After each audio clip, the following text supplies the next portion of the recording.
Namaku Hanifah. Orang-orang mengenalku sebagai seorang ibu yang kuat. Tapi sejak kecelakaan itu, kekuatanku seolah ikut terkubur bersama putriku, Arina. Arina, nama yang bahkan terasa sakit saat kuucapkan. Putriku meninggal 8 bulan lalu. Kecelakaan tunggal saat ia buru-buru pulang untuk merayakan ulang tahun suaminya. Ironis kan? Suami Arina, Dion, kini menjadi satu-satunya jembatan antara aku dan masa laluku yang bahagia. Dion, seorang pria berusia 28 tahun, hancur. Bukan sekadar sedih, tapi hancur lebur. Ia kehilangan separuh jiwanya, dan yang tersisa hanyalah bayangan pria yang pernah ku kenal. Ia menjadi pendiam pada matanya kosong, dan rumah kami, maksudku, rumah Dion, terasa seperti peti mati besar. Aku datang ke sana, awalnya hanya untuk membantu. Untuk merawat Cila, cucuku yang baru berusia 3 tahun, yang sekarang setiap malam menangis mencari bunda sambil memeluk guling. Dion tak sanggup mengurus Cila sendirian. Ia terlalu tenggelam dalam duka dan rasa bersalahnya. Dion yakin, kematian Arina adalah kesalahannya. Seandainya ia tak meminta Arina pulang lebih cepat, seandainya, daftar seandainya itu tak pernah ada habisnya. Aku ingat sekali malam pertama aku tidur di kamar tamu, kamar yang dulunya adalah kamar Arina sebelum menikah. Aku membuka lemari pakaiannya. Bau parfum Arina yang khas masih tertinggal di sana. Aroma mawar dan sedikit vanila. Tanganku terulur, mengambil salah satu daster favoritnya, yang bermotif bunga kecil. Aku memakainya. Bukan karena aku ingin meniru Arina, tidak. Hanya karena kehangatan kain itu memberiku ilusi bahwa putriku masih ada di dekatku. Sore itu, Dion pulang kantor dan langsung menuju kamar Cila. Aku sedang menyuapi Cila bubur. Sambil mengenakan daster bunga-bunga itu, Cila menoleh ke arahku. Matanya yang bulat mengerjap lambat, lalu tiba-tiba ia menjatuhkan sendoknya. Bunda, bisiknya lirih, suaranya gemetar. Aku tersentak. Bunda di sini sayang. Ayo makan lagi, kataku lembut, sambil mencoba mengalihkan perhatiannya. Tapi Cila menggeleng.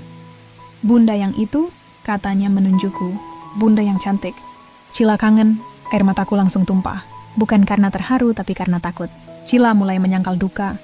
Ia terlalu kecil untuk mengerti kematian. Baginya Bunda hanyalah sosok perempuan yang merawatnya, yang memberinya rasa aman. Dan kini, dalam balutan daster Arina, aku telah secara tidak sengaja mengisi kekosongan itu. Dion, yang menyaksikan adegan itu dari ambang pintu, tampak membatu.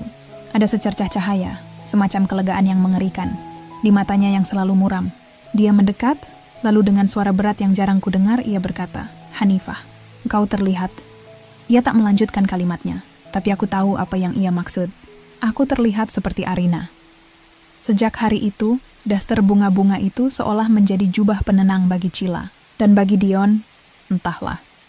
Kami semakin sering menghabiskan waktu bertiga.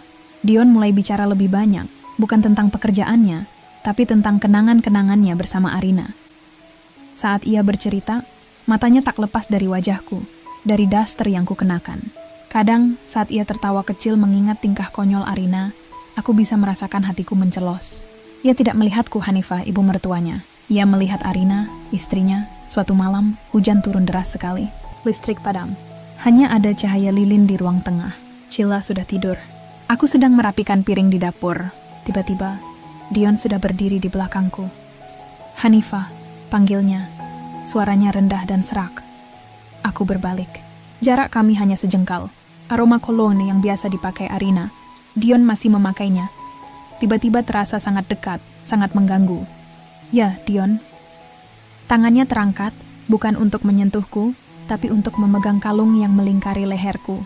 Kalung yang dihadiahkan Arina saat ulang tahunku 5 tahun lalu. Kau tahu, Arina pernah bilang, kau dan dia saat tersenyum persis sama. Garis di ujung matanya itu, aku menahan napas. Ini bukan tentang kalung atau senyuman. Ini tentang dia yang mencari sebuah kehadiran, dan aku, dalam balutan daster putrinya, menyediakannya. Dion, kataku, mencoba menjaga jarak. Aku ibunya. Tentu saja kami mirip. Dia tidak menjawab. Hanya menatapku dengan tatapan terluka, memohon, dan ini yang paling menakutkan, penuh kerinduan. Kau harus kuat, Dion. Untuk Cila. Arina pasti ingin kau bahagia. Bahagia?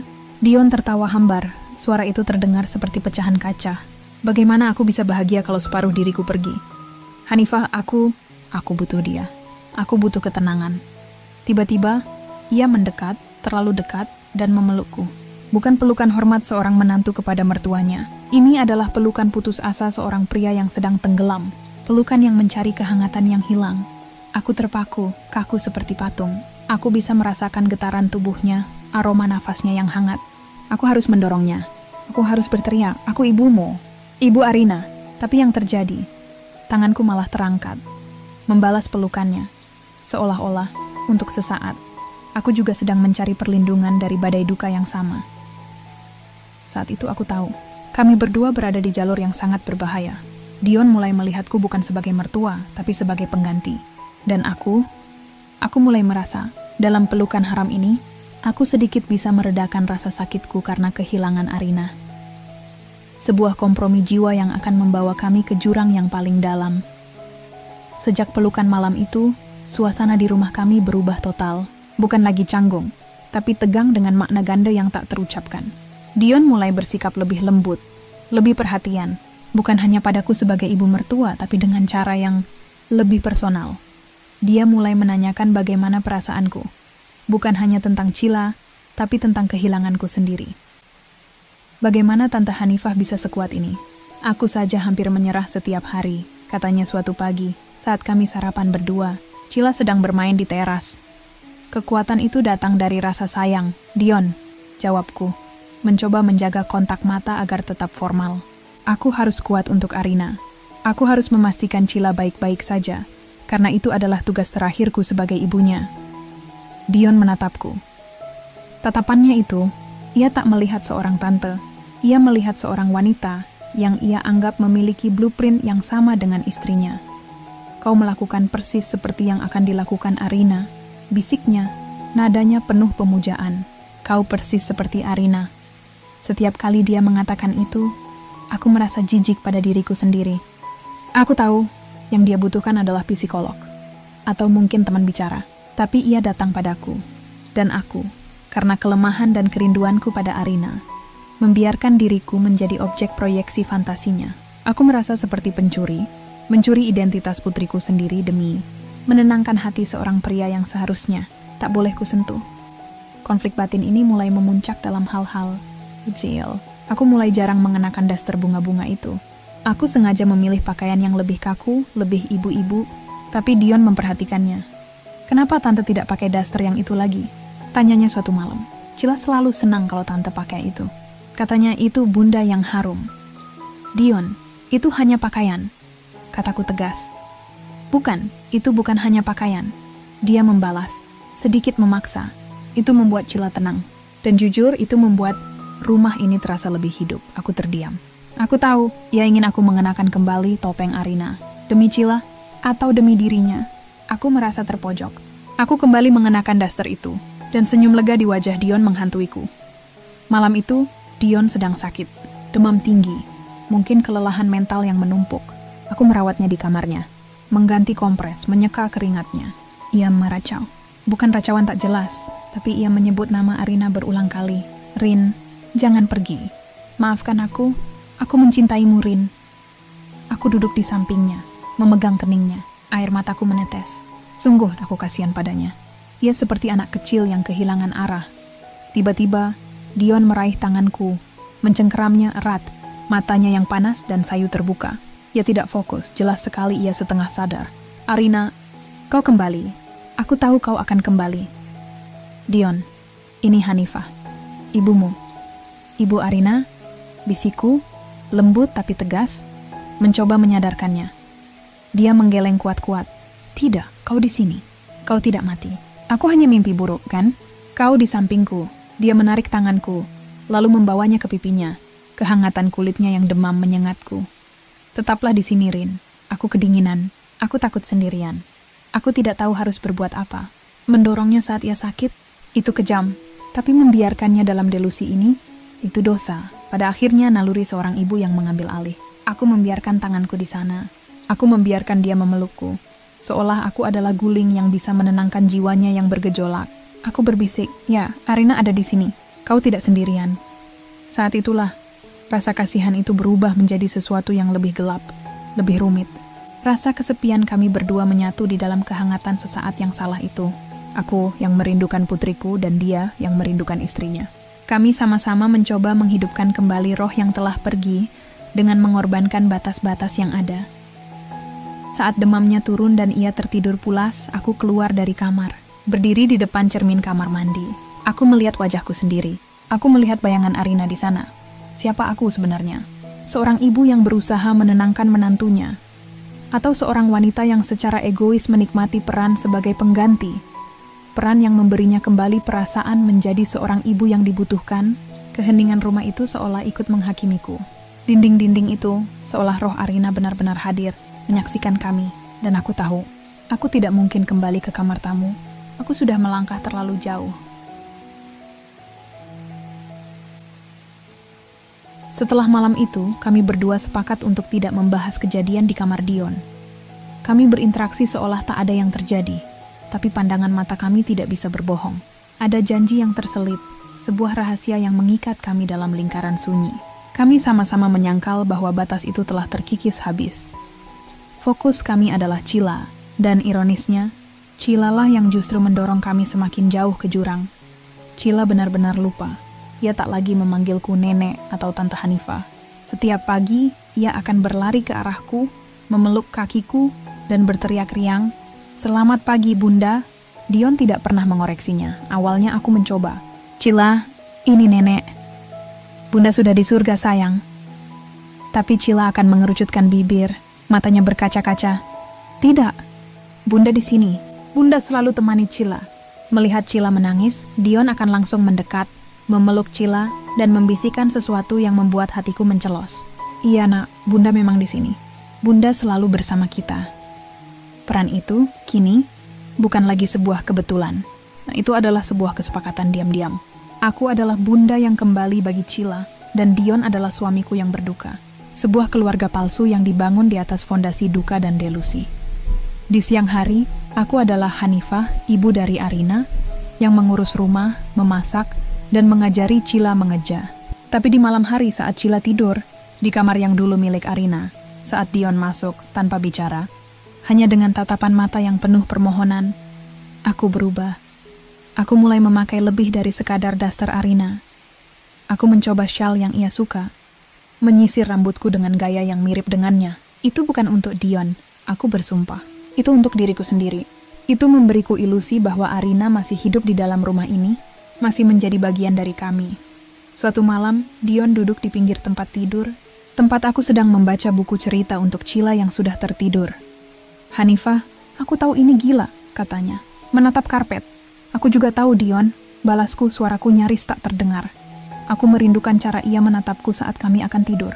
Merindukan aroma bantalnya. Merindukan perasaan aman saat ia ada di sebelahku. Dia berhenti, lalu mengangkat kepala. "Aku merindukan rumahku." Rumah, itu kata kuncinya. Ia tidak merindukan Arina. Ia merindukan perasaan rumah yang ditawarkan Arina. Dan kini, ia mencari rumah itu di dalam diriku. "Aku bisa memberimu itu, Dion," kataku. Tak sadar betapa beraninya aku mengucapkan kalimat terlarang itu. Itu bukan janji cinta. Itu janji kenyamanan. Janji untuk menghentikan duka yang menyakitkan. Dion merangkak mendekat. Ia tidak menyentuhku. Ia hanya duduk di sana, di sampingku. Begitu dekat hingga aku bisa mendengar detak jantungnya yang cepat. "Aku takut, Hanifah," bisiknya. "Aku takut jika aku tidak segera melakukan sesuatu, aku akan gila. Aku akan kehilangan Cila karena duka ini. Tapi aku tidak bisa hidup tanpa dia, tanpa Arina." Air mata mengalir di pipinya. Air mata seorang pria yang benar-benar tak punya siapa-siapa lagi. Aku menjulurkan tanganku, menyentuh pipinya, menyeka air mata itu. "Aku tidak akan membiarkanmu sendirian, Dion," kataku. "Aku di sini. Untuk Cila. Untukmu." Saat itulah, rahasia kami terbongkar sepenuhnya. Bukan dengan sentuhan fisik yang eksplisit, tapi dengan kesamaan nasib, kesamaan duka, dan kebutuhan putus asa untuk membentuk kembali keluarga yang hancur. Malam itu, di bawah tatapan diam foto pernikahan Dion dan Arina, kami berbagi bantal yang sama. Kami tidur berdampingan, dibatasi oleh rasa bersalah dan kesadaran bahwa kami telah melewati batas moral yang tak termaafkan. Aku memejamkan mata, memeluk diriku sendiri, sambil merasakan kehangatan yang asing namun menenangkan dari sosok di sampingku. Aku mencium aroma yang sama. Aku mendengar napas yang sama. Namun aku tahu, Yang ada di sampingku bukanlah suamiku. Dan aku juga tahu, aku bukan istri dari pria ini. Siapa sebenarnya yang kembali di malam itu? Arina atau hanya Hanifah yang kesepian? Hubungan kami, jika boleh disebut demikian, adalah sebuah tarian di atas pecahan kaca. Penuh ketakutan, penuh penyesalan, tapi tak terhindarkan. Kami menjadi pasangan di depan Cila, bunda dan ayah. Tapi di hadapan dunia, kami adalah mertua dan menantu yang tinggal serumah. Konflik terbesarku adalah, setiap kali Dion menatapku, aku tahu ia mencari Arina. Dan setiap kali aku merespons, aku merasa telah membunuh putriku sendiri untuk kedua kalinya, dengan mencuri tempatnya. Satu pagi, saat aku sedang menyiram bunga, Dion datang menghampiriku, wajahnya tegang. "Hanifah, aku tidak bisa begini terus," katanya, suaranya pelan. Aku merasa kita berbohong, bukan hanya pada Cila, tapi pada semua orang, pada Arina. "Lalu, apa yang akan kau lakukan, Dion?" tanyaku. Tanganku gemetar memegang selang air. Aku sudah memikirkannya lama sekali. Ia menarik napas panjang. "Aku akan melamarmu." Aku menjatuhkan selang itu. Air muncrat tak karuan. "Melamarku? Dion, sadar. Aku ibu mertuamu. Kita tidak bisa." Apa kata orang? Apa kata Tuhan? Orang-orang hanya akan melihat dua orang dewasa yang mencoba membangun kembali hidup mereka demi seorang anak kecil yang kehilangan ibunya. Ujarnya, tatapannya penuh tekad. Kita sudah melewati batas emosional itu, Hanifah. Kita sudah menjadi bunda dan ayah bagi Cila. Kita sudah tidur di ranjang yang sama, mengisi kekosongan yang sama. Memangnya apa bedanya jika kita sah di mata hukum dan agama? Beda, Dion. Jelas beda. Itu moral, itu kehormatan Arina. Kehormatan Arina adalah melihat Cila tumbuh bahagia, dengan kasih sayang seorang bunda dan ayah yang utuh. Balasnya, kini nadanya lebih dalam, lebih menusuk. "Aku tidak mencintai Tante, Hanifah. Aku tidak mencintai Hanifah. Aku mencintai perasaan yang Tante berikan. Perasaan bahwa rumahku tidak hancur, bahwa Cila tidak akan tumbuh tanpa bunda. Aku mencintai ilusi yang kita ciptakan." Pengakuannya yang brutal itu justru membuatku luluh. Ia jujur. Ia mengakui bahwa ini adalah sebuah delusi bersama, sebuah upaya penambalan luka yang mengerikan. Dan aku, kataku, air mataku mengalir. Aku takut sendiri, Dion. Aku takut jika aku pergi, Arina akan benar-benar hilang dari rumah ini. Aku butuh Cila memanggilku bunda, agar aku bisa merasa, putriku masih ada. Kami berdua menangis. Bukan tangisan cinta, tapi tangisan putus asa. Kami menyadari, hubungan terlarang ini adalah satu-satunya cara kami untuk bertahan hidup. Dion menjual rumah kami, maksudku rumah Arina, dan membeli sebuah rumah baru di kota yang berbeda. Sebuah riset total. Kami mengatakan kepada semua orang bahwa kami akan menikah. Reaksi keluarga sungguh beragam. Ada yang menganggapku pahlawan, ada yang menganggap Dion tidak tahu diri, dan banyak yang membicarakan kami di belakang. Tapi kami tidak peduli. Kami punya misi, melindungi Cila dari kesadaran pahit bahwa bundanya telah tiada. Kami menikah secara sederhana. Aku mengenakan gaun putih yang baru, tapi di dalam hatiku, aku tahu, aku sedang memakai jubah kebohongan terbesarku.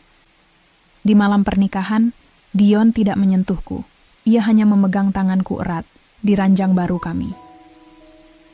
"Selamat datang kembali, Arina," bisiknya. Sebelum tertidur pulas, aku memejamkan mata, membiarkan air mata membasahi bantal. Aku tahu, ia memanggil nama yang salah. Aku adalah Hanifah, bukan Arina.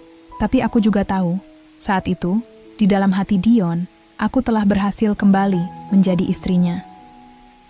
Aku berhasil mengembalikan tawa Cila, mengembalikan ketenangan Dion, dan mengembalikan peran ibu yang hilang dalam hidupku. Tapi, apakah ini harga yang harus kubayar? Menjadi hantu dari putriku sendiri? Hidup sebagai pasangan suami istri terasa ganjil. Kami hidup seperti teman sekamar yang sangat perhatian, yang memiliki satu tujuan bersama, Cila. Di depan Cila, kami adalah keluarga paling bahagia di dunia. Kami tertawa, berpelukan, dan Cila tidak pernah lagi menangis mencari bundanya. Tapi di malam hari, di balik pintu kamar kami, keheningan selalu berkuasa. Kami jarang bicara tentang masa lalu, apalagi tentang Arina. Itu terlalu menyakitkan, terlalu sensitif. Kami hidup di masa kini yang palsu. Lalu, muncullah ketakutan baru yang kurasakan sendiri. Suatu sore, aku dan Dion sedang duduk di ruang tamu. Cila sedang asyik menggambar. Tiba-tiba, Cila menunjukkan gambarnya. Gambar keluarga kami. Ayah, Bunda, dan Cila. Lihat ayah, gambar Bunda cantik kan? Kata ayah. Bunda orangnya sabar dan suka pakai daster bunga-bunga, kata Cila riang. Dion tersenyum. Iya, Bunda memang paling cantik. Aku tersenyum tipis. Tapi kemudian, Cila menunjuk gambar Bunda yang ia buat. Di samping gambar itu, ia membuat dua sosok wanita. Satu coretan kecil, satu coretan besar. Ini Bunda Hanifah, kata Cila, menunjuk yang besar, yang ini. Bunda yang sudah di surga. Mereka kan sama, ayah. Tapi yang di surga sudah tidak bisa main sama Cila. Jantungku seperti ditikam. Aku menatap Dion. Wajahnya pucat. Cila, meskipun kecil, kini mulai menyadari adanya dua bunda. Cila. Dion mulai bicara. Suaranya serak. Ayah bilang, bunda yang di surga itu, bunda yang jatuh dari mobil. Potong Cila polos. Tapi sekarang Bunda Hanifah yang jadi bunda Cila. Bedakan ayah? Dion tidak bisa menjawab. Dia hanya memeluk Cila erat-erat, air mata menetes di rambutnya. Saat itulah, ketakutan terbesarku muncul dan memuncak. Jika Cila suatu hari sadar bahwa Bunda yang kini ada di sisinya adalah nenek kandungnya, dan bahwa ia telah melupakan wajah dan suara ibu kandungnya demi kenyamanan palsu ini, apa yang akan terjadi pada kami? Siapa sebenarnya wanita yang kini tidur di sisinya? Aku atau ilusi dari Arina yang telah kucuri? Aku menyadari hubungan yang kami anggap sebagai solusi sebenarnya adalah bom waktu yang terbuat dari duka dan kebohongan. Kami menikah demi menambal lubang kosong yang ditinggalkan Arina.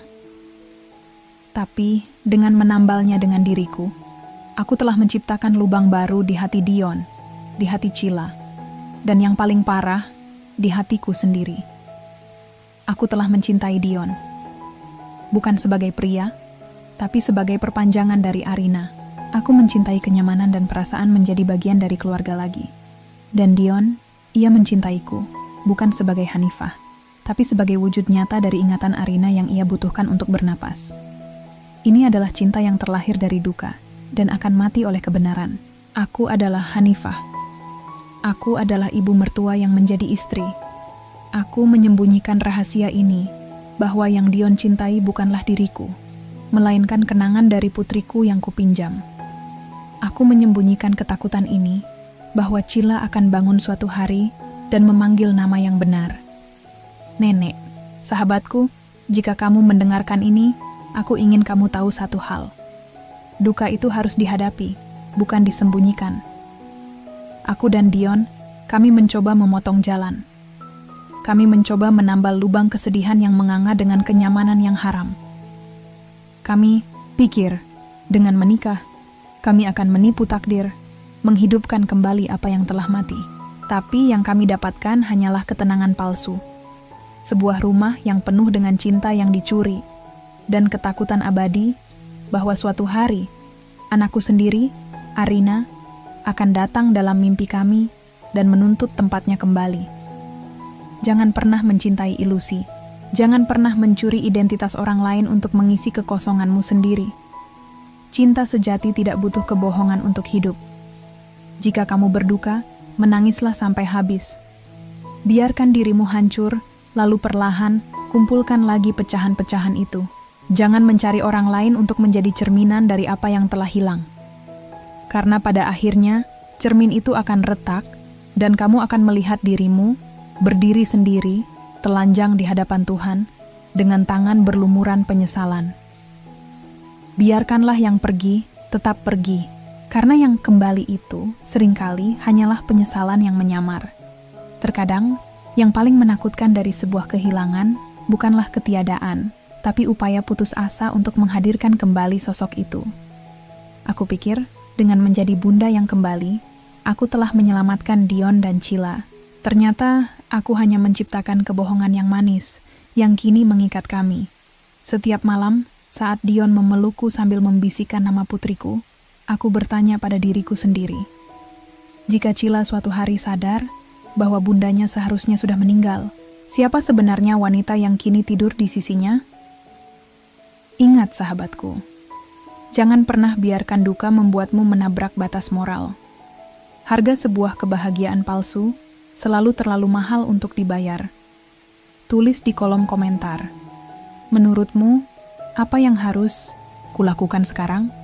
Haruskah aku mengakui kebenaran pada Cila? Atau terus menjalani kebohongan ini demi kebahagiaan palsu keluarga kami? Tante Riana tunggu komentarmu. Ya, jangan lupa like dan subscribe untuk kisah refleksi diri dan renungan hidup lainnya. Sampai jumpa.